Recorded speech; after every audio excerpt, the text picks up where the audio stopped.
가끔의 은혜가 있습니다. 한번 따라 사실까요? 가끔의 은혜. 어제 제가 하루 종일 묵상했던 그런 일상이었는데요. 어젯밤에, 그러니까 어젯밤, 그러니까 그 전날의 밤이죠. 어제 수요일이니까 화요일 날은 제가 거의 잠을 자지 못했습니다. 뭐 특별히 잠을 자지 못할 이유가 없음에도 불구하고 이제 가끔은 뭐 그런 날이 있습니다. 아마 여러분들도 그러실 거예요.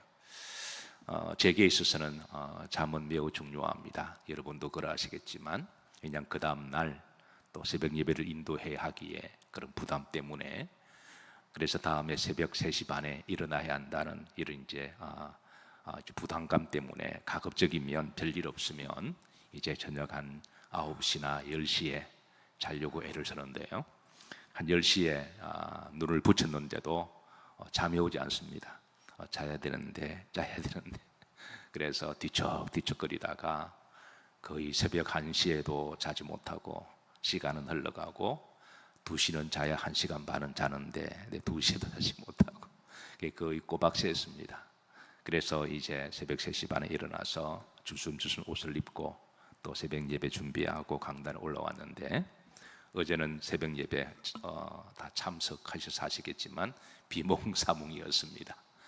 그래서 주신 사명이니까 나름대로 말씀을 열심히 전하고, 그러게 이제 예배 마치고 이제 기도하고 보장실 올라가서 말씀 준비하는데 그냥 비몽사몽이었어요. 하루 종일 비몽사몽이었습니다. 하루를 꼬박 잠을 자지 못했으니 이제 그 후유증이 어제 하루 종일 비틀비틀거리고 또 목양실에서 말씀을 준비해야 될 것은 많고 어쨌든 비틀비틀거리고 비몽사몽 보내면서 어제 저녁 예배를 드리는데 가끔의 은혜라고 하는 생각을 하나님 주셨습니다. 가끔 이렇게 잠을 자지 못할 때, 따라서 하십니다. 평소에 잠을 잘 자는 것이 얼마나 하나님의 큰 은혜인 줄 다시 한번 깨달았습니다. 우리가 다 아는 그런 깨달음이지만 우리가 평소의 은혜를 우리가 깜빡 잊어버리고 살아갈 때가 많잖아요. 그러니까 가끔의 잠을 자지 못하는 것이 오히려 불평과 그런 것이 아니라 오히려 감사가 되었습니다. 평소에. 그래서 어제는 그저께죠. 보통 제가 이제 잠을 자지 못하거나 시차 문제가 있으면 멜라토닉이라고 그래서 잠 잘 오는 약을 먹는데 그저께는 그걸 먹어도 잠을 한 잠도 못 잤어요. 어쨌든 이제 어제 저녁 예배 때 하나님께 다시 한번 감사를 드리고, 그래서 이제 어젯밤에는 하나님께 은혜를 베풀어 주셔서 잠을 잘 자게 해주시기를 기도했는데 어제는 약을 먹지 않았는데도 그냥 잘 잤습니다. 그래서 다시 한번 하나님께 감사를 드리며, 제가 가끔의 은혜를 왜 깨달으느냐 하면 우리가 가끔 어려운 일 당하면 우리가 뭐 사람이니까 때로는 뭐 불평할 수도 있고 왜 이래 뭐 이렇게 우리가 반응할 수 있잖아요. 물론 그럴 수도 있습니다. 그런데 우리가 조금 다르게 생각하면 가끔 어려운 일이 있을 때 다른 날은 다 그래도 평범한 하루였잖아요.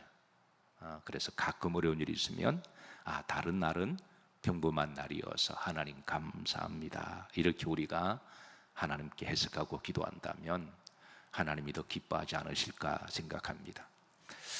가끔은 물질로 가난해도 하나님께 감사하기를 기도합니다. 따라서 하십니다. 가끔은 아파도 여러분 가끔 아플 수 있잖아요. 가끔 아파도 다른 날은 다 건강하셨으니까, 그러니까 다른 날 생각하면 가끔 아픈 것이 더 은혜가 되지 않을까요? 자, 은혜가 되는 분만 아멘 하십시다. 아니면 그냥 늘 아프시든지. 따라서 가끔은 억울해도 우리가 날마다 억울한 일은 아니잖아요. 살아가다 보면 가끔 속이 터질 때가 있습니다. 날마다 속 터지면 어떡할래요? 근데 가끔 속 터져도 우리가 하나님께 기도하기를 하나님 은혜입니다. 다른 날은 속 안 터지잖아요. 다른 날은 억울하지 않잖아요. 그러니까 우리가 가끔은 억울해도 가끔은 따라서 근데 십자가 져도 가끔은 따라서 가끔은 손해를 봐도 그걸 너무 억울해하거나 너무 마음 아파할 필요가 없다라는 거예요. 오히려 살짝 뒤집어 생각하면 하나님 다른 날의 은혜를 더 많이 주셨으니까. 그래서 때로는 이 가끔의 은혜가 우리에게 은혜가 되기를 기도하고 축복합니다. 자, 오늘 잠언 7장 전체 주제는 성적인 유혹과 음행의 유혹에 빠지지 말 것에 대한 말씀인데요. 사실 어제 우리는 이미 6장 24절에서 35절까지 이에 관한 말씀을 함께 나누었습니다. 자, 그런데 오늘 본장에 다시 한번 강조를 하고 있습니다. 왜일까요? 그것은 어떤 사람들에게 있어서는 이 성적인 유혹이 워낙 강하게 다가오기 때문에 그렇습니다. 물론 어떤 사람은 그렇지 않습니다. 믿음 생활을 신실하게 하고 인격과 영성을 잘 다듬어진 사람들에게는 성적인 유혹이 전혀 없다라고 말할 수는 없겠지만, 그러나 이런 유혹이 오더라도 그렇게 강하게 역사하지는 않습니다. 근데 어떤 사람들에게는 유독 이 부분에 연약한 분들이 계신데요. 특별히 여성보다는 남성들이 여기에 대해서 좀 더 취약한 점이 있지 않을까 그렇게 생각합니다. 그리고 남자들 중에도 다 성향이 달라서 참으로 안타까운 것은 성경의 소위 믿음의 사람들이라고 하는 사람들조차도 이 성적인 유혹에 빠져서 큰 고통과 대가를 지불한 사람들이 들어있는데, 대표적으로 누구죠? 다윗이 그러잖아요. 삼손도 그렇지 않습니까? 삼손도 만약 그런 일만 잘 극복했더라면 그 아름다운 마음을 얼마나 잘했을까, 얼마나 귀하게 살았을까 안타까움이 있는데, 사실 사탄의 역사는 사람마다 맞춤형 전략으로 역사한다는 것을 아시나요? 우리가 요즘은 이제 커스터머 사이즈라고 이야기해요. 옷을 지어도 맞춤형으로, 음식을 먹어도 이제 오미카제처럼 맞춤형으로 그렇게 이제 딱 대접할 때가 있는데요. 사탄의 전략이 그러합니다. 그러니까 물질의 유혹이 약한 사람들은 꼭 그거를 통해서 역사를 해요. 그래서 특별히 우리의 영성을 점검해 볼 때 나는 물질이 좀 약하다, 그럼 빨리 그걸 극복하셔야지. 그거 하나면 언젠가는 그것 때문에 넘어집니다. 왜? 사탄이 그걸 벼르고 있거든요. 근데 어떤 사람은 성적인 부분이 약합니다. 다른 거는 다 강한데, 다윗은 다른 거는 다 강했잖아요. 근데 성적인 부분이 약함이 있었거든요. 그러니까 사탄이 이렇게 가만히 지켜보고 있다가 커스터머 사이즈로 그 약한 부분을 공략합니다. 어떤 사람은 성품에 문제가 있습니다. 좋을 때는 한없이 좋은데 어떨 때는 그렇지, 근데 꼭 그거를 통해서 역사를 합니다. 모든 사람들마다 다 약점이 있는데요. 그래서 이제 그런 약점을 우리가 잘 기도로 잘 파악해서 그런 부분에 걸려 넘어지지 않도록 우리가 빨리 극복하기를 주의 이름으로 축복합니다. 어리석은 사람들은, 특별히 성적인 유혹에 약한 사람은 그 부분을 가지고 역사를 함을 하나님은 드러내시고, 그래서 이제 다시 한번 이 성적인 유혹에 하나님의 사람들이 미혹당하지 않도록 다시 한번 강조하는 것이 바로 7장입니다. 그래서 7장에 먼저 1절부터 4절까지는 먼저 지혜의 소중함을 가르쳐 주십니다. 하나님의 지혜는 우리의 모든 일상의 삶에 다 적용이 되지만 7장 전체 주제를 볼 때는 여기에 대한 지혜는, 명철은 뭐에 관한 지혜와 명철이냐면 5절부터 나오는 성적인 유혹과 미혹에 잘 분별하고 빠지지 않음에 관한 하나님의 지혜와 명철입니다. 그래서 먼저 이제 1절부터 4절까지 하나님의 지혜를 어떻게 우리에게 소중하고 비유하는지 우리에게 주시는 말씀입니다. 자, 이미 어느 정도 성적인 부분에 대해서 유혹을 통달하시고 별로 나는 관계없는 분들도 계시겠지만, 그러나 그래도 다시 한번 또 혹이라도 또 미혹하지 못하도록 나에게 주시는 말씀으로 잘 받으시기를 주의 이름으로 축복합니다.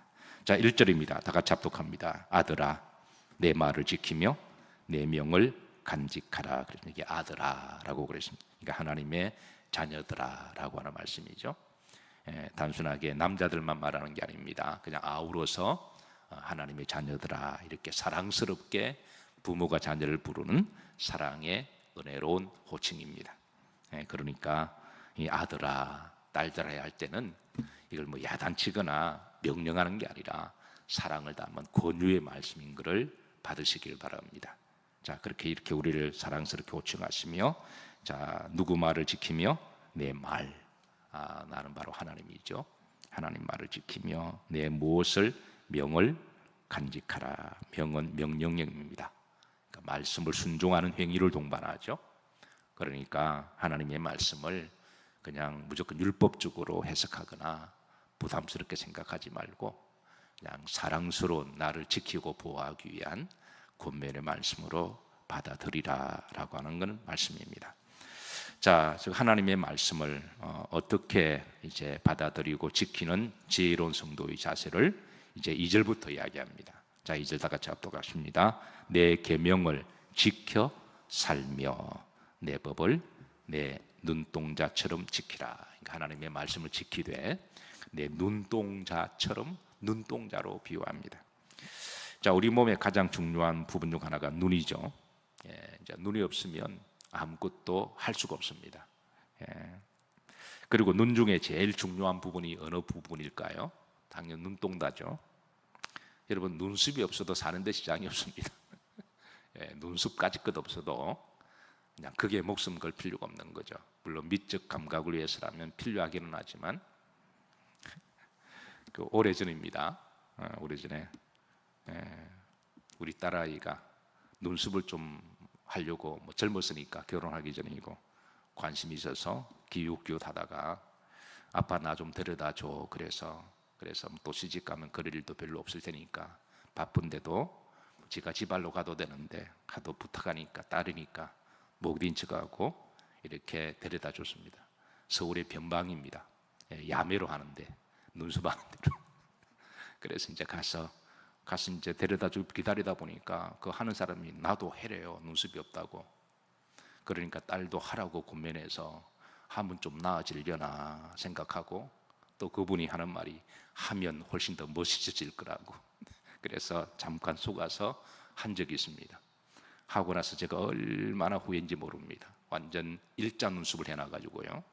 그래서 나름대로 집에 지운다고 했는데도 그게 또 쉽게 지워지는 게 아니더군요. 그래서 이제 나름대로 메이크업을 좀 하고 주의를 했는데 아시는 분은 아시더라고요. 기가 막히게 아시고 저를 보면 빙긋빙긋 그냥 웃으시는 분도 계시고 어떤 분은 그냥 석 지나가는데 말은 안 하셔도 아신 것 같습니다. 그래서 내가 속으로 다시는 안 한다. 그 얼굴에 그 햇살인데 요거 하나 끈다고 해서 뭐 달라질까 그러면서 근데 보니까 우리 남자 장로님도 많이 하셨고 권사님들 많이 하셨으면서 저들은 나를 정죄 못하겠구나 그렇게 생각했습니다. 의외로 많이들 하시더군요.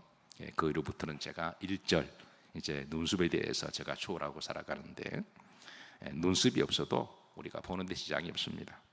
눈에 쌍꺼풀이 없어도 이게 전혀 지장 없습니다. 참고로 저도 쌍꺼풀은 없는데 그런데 눈동자는 이거는 반드시 재기능을 해야 됩니다. 상처를 입으면 곤란합니다. 자, 하나님의 말씀을 지금 눈동자라 비유하십니다. 눈동자는 소중하고 예민하고 귀하듯이 하나님의 말씀을 이렇게 때로는 예민하게 받아들이고 또 소중하게 귀하게 그렇게 잘 지키고 보존해야 할 것을 일러주시고 왜 눈동자가 있어야 우리 길을 인도하잖아요. 그러니까 말씀이 우리를 생명과 구원의 길로 인도하실 줄로 믿습니다. 하나님의 말씀을 눈동자와 같이 여기라. 앞으로 그걸 보실 때 너무 눈썹만 보지 마시고 너무 눈꺼풀만 보지 마시고 너무 눈이 처진 눈이 그것만 보지 마시고 눈동자를 많이 보시기를 주의 이름으로 축복합니다.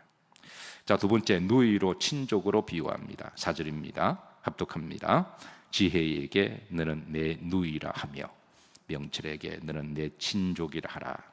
자, 지혜를 누이와 친족으로 비유하고 의인화시킵니다. 히브리인들에게 있어서 이제 오빠와 여동생은 피를 나눈 형제 사이이기도 하지만 동시에 오빠가 가장 사랑스러운 동생, 여동생을 보호해야 할 대상, 가장 귀엽고 그리고 그 대상을 누이라고 그렇게 여깁니다. 즉 하나님의 말씀을 생명의 피로 나눈 사랑스럽고 보호해야 할 누이처럼 그렇게 잘 간직하고 지키라라고 하는 말씀이죠. 그 말씀을 지켜야 이제 예상치 못하게 누가 나를 유혹해 와도 말씀으로 잘 막아낼 수 있다는 거예요. 고등학교 3학년 됩니다. 신앙생활을 시작한 지 2, 3년 지났으니까 또 그때는 젊었으니까 뭐 뜨겁게 기도하고 일주일에 3일은 교회 철야기도 하고 성령 충만할 때입니다. 오늘처럼 비가 주적주적 내리는 날, 이제 저녁 때에 이제 비를 맞고 갑작스럽게 비가 와서 길을 걸어가는데 어떤 이쁜 아가씨가 달려오더니 나에게 우산을 딱 씌워줍니다. 그래서 속으로 야, 나 같은 사람에게도 이렇게 아름다운 여자가 오는구나. 저도 깜짝 놀랐습니다. 그래서 우산을 싱글싱글 씌워주길래 그래서 너무너무 야, 나도 내 인생의 데이트라는 걸 해보구나 생각하고 있는데 씌워주더니 좀 가다가 하는 말이 저보고 윙크를 살짝 하더니 자고 갈래요 그러더라고요. 순간적으로 이분은 이제 이런 여성이구나 싶어서 그때는 이제 제 마음속에 뭐가 있어요? 말씀이 있고 성령이 충만할 때니까. 그래서 이제 사탄아 물러갈지어다 말은 못했지만 속으로 그렇게 생각하고 제가 후다닥 빨리 갔던 기억이 있습니다. 아마 제가 성령 충만하지 않고 반대가 되었을 때 아마 좀 더 다른 나이가 되어서 예수님을 믿지 않았더라면 아마 충분히 유혹을 받지 않았을까 그렇게 생각하고 가끔 생각이 납니다. 그래서 이 스토리를 아마 일전에도 한번 말씀드린 것 같은데 그래서 예상하지 못하게 그렇게 후다닥 치고 들어올 때 그때 하나님 말씀을 우리가 누이와 친족처럼 평소에 잘 간직하고 있으면 그 말씀이 우리를 잘 디펜스 해주시고 지켜주시고 보호해 주실 줄로 믿으시기를 주의 이름으로 축복합니다. 자, 세 번째, 어디에 매라? 손가락에 매라 그랬습니다. 3절입니다. 합독합니다. 이것을 내 손가락에 매며 이것을 내 마음판에 손가락에 맨다라고 하는 것은 이제 동행한다라고 하는 의미가 있죠. 동행한다. 늘 말씀과 동행한다. 자, 히브리인들은 이 손에 매는 그런 행위 의식이 있습니다. 그걸 소위 테필린이라고 하는데요. 한번 화면 보시죠. 이걸 이제 말씀의 함이라고 이야기합니다. 이 손가락에 이렇게 매요. 이렇게 이제 손에 이렇게 매고. 한번 그 다음 사진 보시죠. 이제 또 손에도 매고 머리에도 이렇게 박스를 맵니다. 머리에 차는 박스를 셀로시라고 합니다. 로시가 머리거든요. 그래서 이제 셀로시라고 그럽니다. 손가락에 팔에 감는 박스를 쉘 야드, 야드가 손이거든요. 그러니까 손 박스를 쉘 야드. 이제 이마에 매는 걸 쉘로시라고 그럽니다. 여호와는 나의 목자, 로이라는 말은 바로 여호와는 나의 머리가 되신다라는 그 말이기도 하거든요. 자, 이 박스 안에 네 가지 말씀이 있습니다. 출애굽기 13장 9절, 신명기 6장 8절, 신명기 6장 9절, 신명기 11장 18절. 여기에 이 말씀에 이제 깨알 같은 우리가 시험 칠 때 이렇게 이제 조그마한 종이에 적어서 돌돌돌돌 말아서 그 안에 넣어놓습니다. 자, 한번 합독해 볼까요? 출애굽기 13장 9절입니다. 합독합니다. 이것으로 내 손의 기호와 내 미간의 표를 삼고 여호와의 율법이 내 입에 있게 하라. 이는 여호와께서 강하신 손으로. 자, 유대인들이 이렇게 하는 것은 하나님 말씀대로 내 손의 기호와 내 미간의 표를 삼고 이 말씀을 그대로 문자적으로 해석해서 이제 이마에 쉘로시 그리고 손에 쉘 야드 이렇게 말씀을 문자로 해석해서 그렇게 하는 행위. 이것을 꼭 우리가 율법적이다 볼 필요 없습니다. 저는 좋은 행위라고 생각합니다. 자, 신명기 6장 8절입니다. 합독합니다. 너는 또 그것을 내 어디에 매며 손목에 매며 기호를 삼으며 내 미간에 붙여 표로 삼고. 그러니까 이런 전통 행위가 그냥 뭐 개인의 생각이 나오냐, 하나님 말씀을 잘 따르기 위해서 이런 전통이 나온 거죠. 신명기 6장 9절입니다. 합독합니다. 또 내 집 문설주와 바깥문에 기록할지니라. 하나님 말씀을 또 문술주에 또 이렇게 매주자라고 그런다. 우리는 이제 문패라고 그랬죠. 근데 히브리인들의 전통 가정은 매주자라 그래서 동그란 그 박스 안에 하나님의 말씀이 들어가 있습니다. 신명기 11장 18절입니다. 합독합니다. 이러므로 너희는 나의 이 말을 너희 마음과 뜻에 두고 또 그것을 너희 손목에 메어 기호를 삼고 너희 미간에 붙여 표를 삼으며.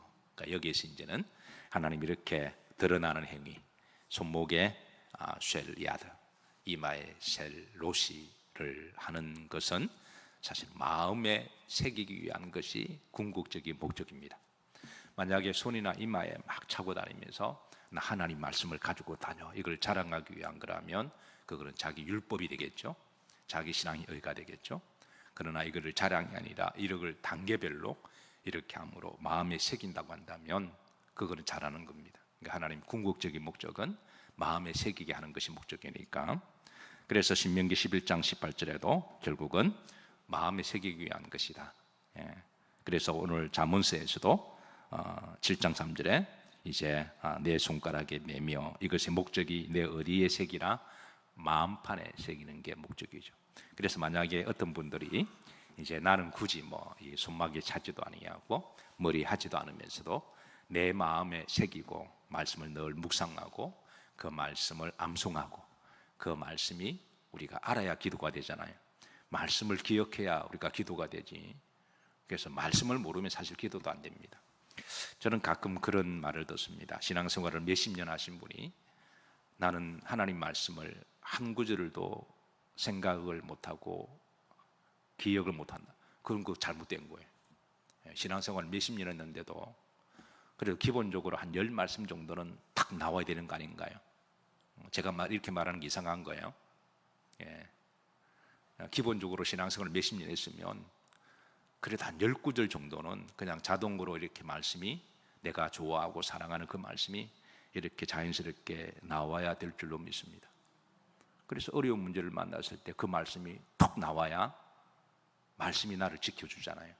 말씀이 한 10말씀 정도만 암송해도 구원이 흔들릴 때는 구원에 관한 말씀, 또 우리가 아플 때 또 아플 때 당되는 말씀, 시험 받았을 때 시험에 관한 말씀, 또 우리가 또 이렇게 낙심되고 절망할 때 용기를 주는 말씀, 또 남에게 상처를 받았을 때 또 우리가 그걸 이기는 말씀, 한 어려움이 한 10가지 정도만 그렇게 평소에 이렇게 가슴에 잘 새겨 놓으시면, 그래서 어떤 문제를 만나더라도 그 말씀이 툭 나오면 그 말씀이 그 상황을 잘 이기게 하시고 또 우리가 기도할 때 기도가 되게 하리라 믿습니다.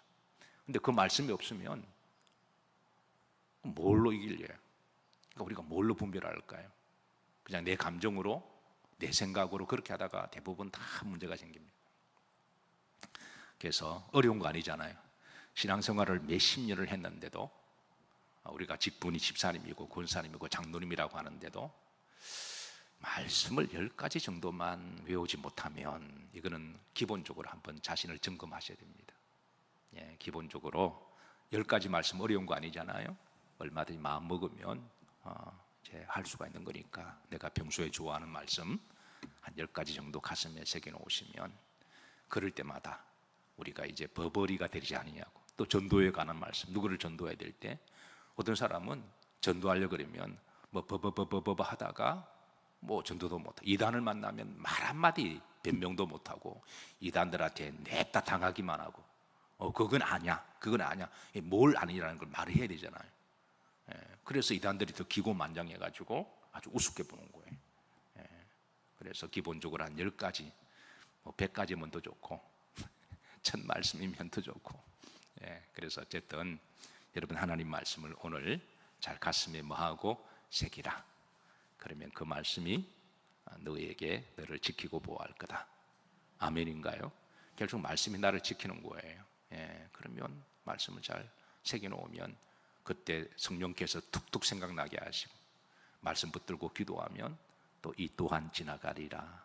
그렇게 하실 줄로 믿으시길 바랍니다.